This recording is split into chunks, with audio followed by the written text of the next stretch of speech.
Hi everyone, welcome back to my channel. This is a video I've been waiting to film for a while. I was waiting till I've read enough books to narrow it down to actually be able to recommend these books to you all. So here are some books that will get you into reading. Even if you don't read, if you think reading is boring, you've not found the right book, you can't change my mind. And these are the books that you will basically forget that you're reading. You'll have a movie in your head and you'll be lost in another world.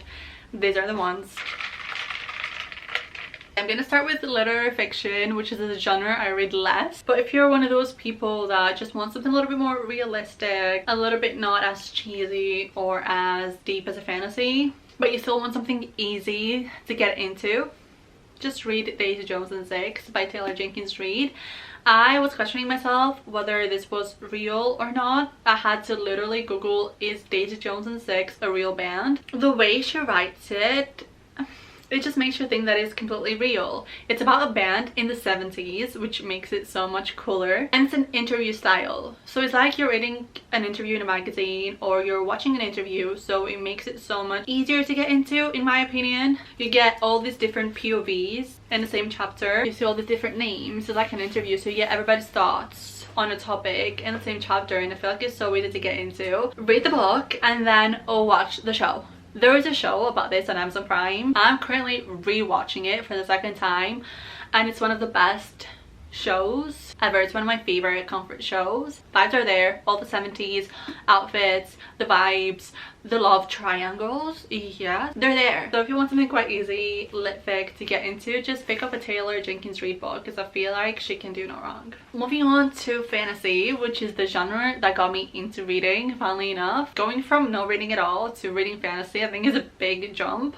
I belong in the category where A Court of Thorns and Roses got me into reading. This was the first book I read in my more adult life that I actually read and loved and wanted to read the second one. So that's how I knew I was going to start reading on a daily basis. This book is part of a 5-book universe. It's not complete yet, which makes me so excited. This is the first book in the series. It follows a mortal girl, Feyre. I don't even know how to explain this book. Something happens and then she gets taken into the fairy realms.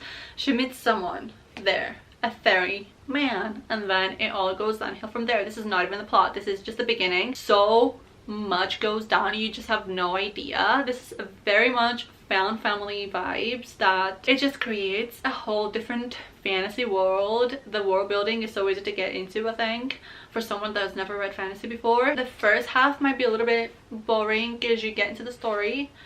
The second half, you will not be able to put it down and you will want to pick the second one straight after. So if you want to get deep into fantasy, get lost in a fantasy world, but it is quite easy to get into first person, so you kind of relate more to the character, in my opinion, and it makes it a bit easier to get into the story. Just pick up this. If you want more of easier to get into, not so much of a world building, get into the story a little bit quicker, just pick up Powerless by Lauren Roberts. This was again another 6-star read for me. This is the perfect romantasy vibes. You have the romance and you have the fantasy, which the fantasy is so easy to get into. It's very simple terms, nothing crazy, nothing too much, but just enough. It's like Hunger Games but better. The tension that you get in the romance part of it is like nothing else I read in any other book. It has zero spice, but it doesn't need it. It's perfect. Oh, forgot to mention, this also has pretty much no spice. The first book, the second and last book, especially the last book, have the most. But this one has no spice and it's so good. It doesn't need it. It's perfect. And the second one is coming out July. And you will want to read the second one because it leaves you in a cliffhanger. It follows Peyton, our ordinary girl, that's what I call them, ordinaries, and Kai, the elite prince. The ordinaries have no powers and the elites have powers. They live in the kingdom. They have mostly elites, the ones with the powers, but Peyton is an ordinary girl. And the king wants no ordinary people in his kingdom. Kai is the king's son, so he's the prince. He is the king's enforcer. He is the one that tracks down all the ordinaries and kills them. Harsh, I know. So Peyton tries to disguise herself as an elite so she won't get killed, and somehow she gets picked for the, what are they called? The elite games. The purging trials. Yeah, it's like Hunger Games. So you have like multiple trials like Hunger Games, a lot is going on, and then she very much tries to disguise herself as someone who has powers but doesn't, and competes against people who do have powers. So there's a lot going on, but in the meantime, her and Kai may or may not form an alliance. It's so good, you just will not be able to stop reading. And obviously I had to include this book right here, Fourth Wing by Rebecca Yarros. This is one of the best romanticides I've ever read. Xaden, the main character in this book, the main guy actually in this book, I'm just not going to talk about him. I don't think I'm even allowed to talk about him anymore because he is, I love him so much. Okay, such an easy fantasy to get into, no weird terms, not much world building, but just enough in my opinion. No hard words, first person, so easy to get into. Basically, Violet's mom makes her go to the Basquiat College to become a writer. A writer what? A writer of a dragon, okay?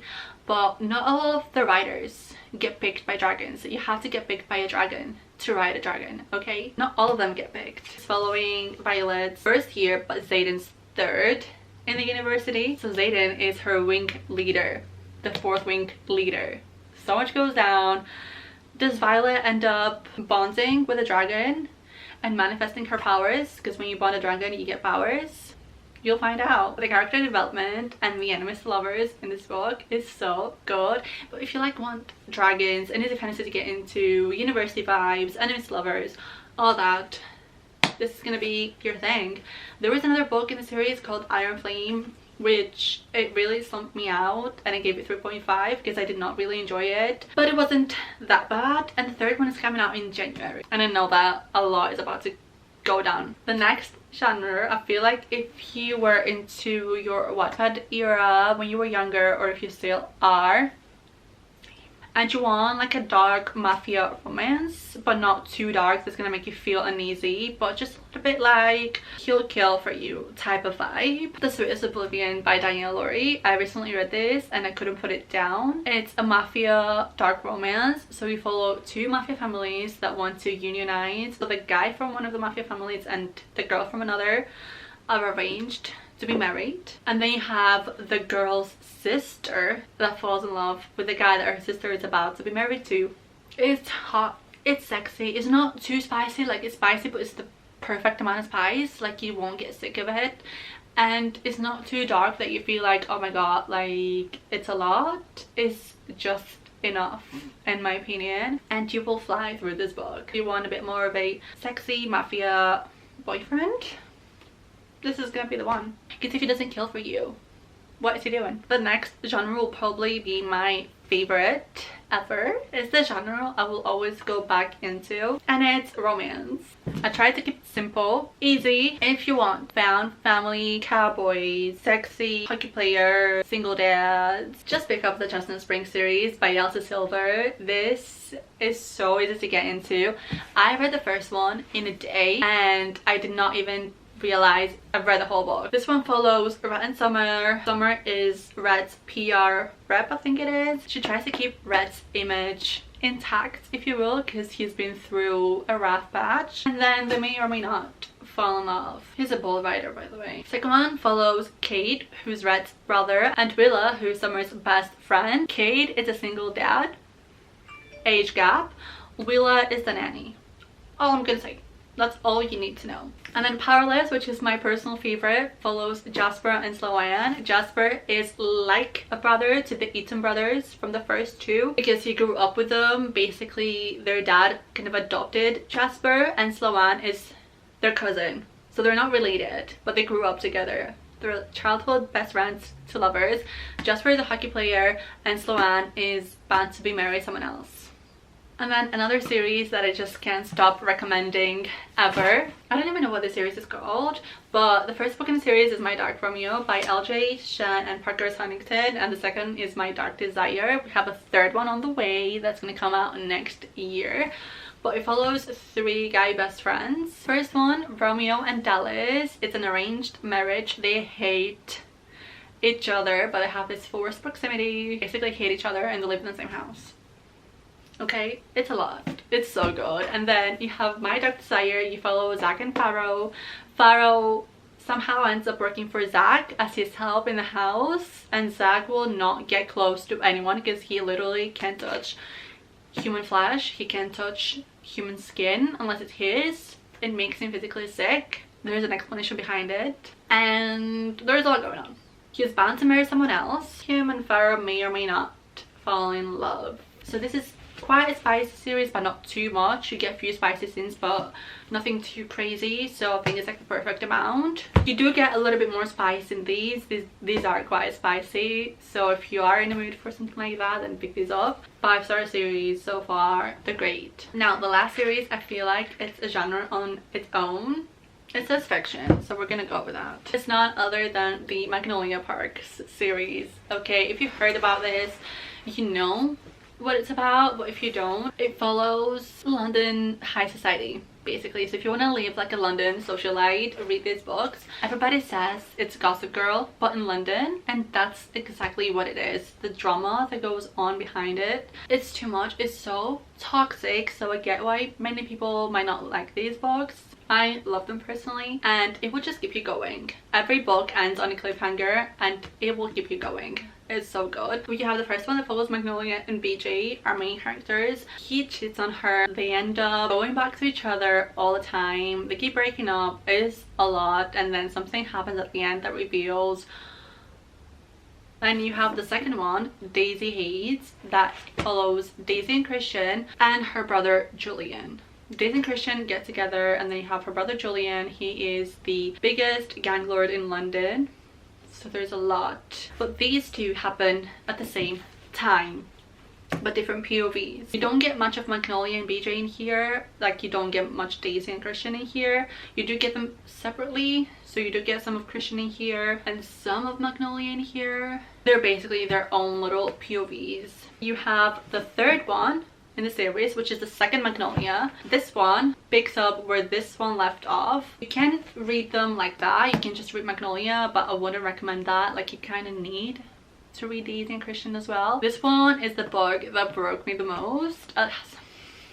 Something happens in the end that I just couldn't recover from. All I'm gonna say is that Magnolia is mainly not with BJ in this book. That's a lot. And then you have the fourth one in the series that picks up where the Daisy one left off. So this is the second Daisy book, and you get Julian's POV of what happened in this one. Does that even make sense? This is probably one of the best ones in the series because I love Julian's POV. I read it purely for Julian's POV, and I'm a Julian girl till the day I die because he is just so misunderstood, guys. Like, all of them end in a cliffhanger. And you have the last one, which is Magnolia Parks Into the Dark, which this one picks up where this one left off, and this is the one that broke me at the end. So no, I've not read this one yet because I'm just too scared to go into this one because I'll know. I just know I'll cry, and I don't think I'm ready for this one yet. So I've not read the last one, but the day will come, okay? But if you want a lot of drama, a lot of London socialites, this is gonna be your series. It's so easy to get through. It's like watching a reality show, so it's really easy to follow. Multiple POVs. You do get everyone's thoughts and opinions on everything that's going on. We'll just want to go to London after reading this. Just that good. Hope that video was a little bit helpful if you do want to get into reading. These are the books that personally got me into reading and what made me fall in love with it. I hope it is a little bit helpful because I know there's a lot out there, a lot of different tastes in genres and personal preferences, but these are mine, so hopefully they were helpful. And thank you so much for watching, and I'll see you all in my next video.